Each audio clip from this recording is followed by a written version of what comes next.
Hi, everybody. My name is Celine Peterson, and I am so happy to be able to say a quick hello to you today. I was speaking with my friend Clark the other evening while the Aeolian Pride Choruses were in rehearsal, and you had just finished rehearsing your rendition of a song that is very near and dear to my heart.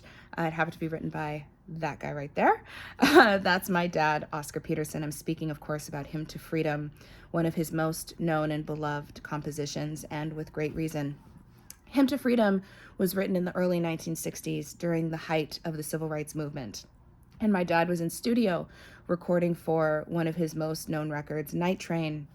And Norman Granz, his best friend, producer, label owner, a director of jazz at the Philharmonic, impresario, just a legend in his own right, he came into the studio and said, "Listen, we need another song for the album. What are you thinking?"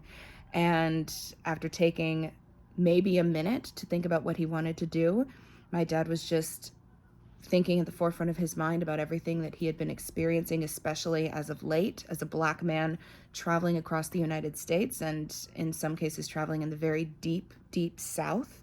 And of course, drawing inspiration from Dr. King and all of the work that he and his comrades were doing at that time. I think especially of the late Harry Belafonte, whom we just lost, who was standing right beside Dr. King in these exact moments. And Dad thought about all of these incredible people and the work that they were doing, and the anger and the hurt and the sadness and frustration that he was feeling as a Black man living this, and how could he turn that hurt into hope.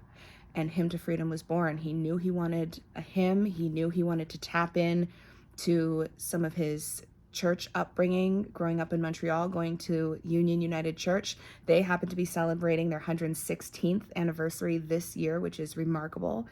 And a hymn was born. And it's a hymn that has touched so many people generation after generation, and really is the definition of timeless. You know, this song has been sung in all kinds of different scenarios all over the world by choirs and individuals, whether instrumentally or with the lyrics. It was sung at President Obama's inauguration by various children's choirs who came together prior to the ceremony starting. It was an unofficial anthem of the civil rights movement. It was an official anthem of the Vienna Boys choirs and countless other choirs around the world. And that type of reach shows you the power that this song has, and the fact that it's being sung here today is another beautiful example of the power that this song has. And the lyrics, which were written by Harriet Hamilton, are a perfect fit to the song. Not many things in this world, in life in general, are perfect.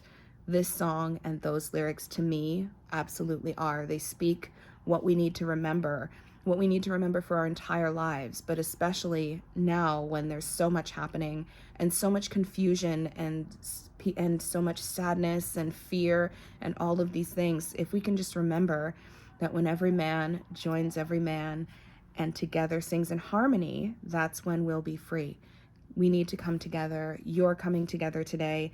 It's something that is so fulfilling for me. It's a beautiful aspect of my dad's legacy that I am so proud to be able to see so many people carrying on, and it just fills me with such immense joy and warmth. And I'd like to thank you for performing the song, for lending your voices, and congratulate you on all the work that you've been doing. It's such an important initiative. We need to be hearing everybody's voices right now.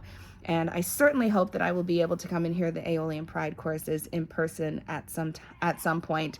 From the meantime, I'm sending you all my love and deepest, most sincere thanks from Halifax, and I hope to be with you one day soon.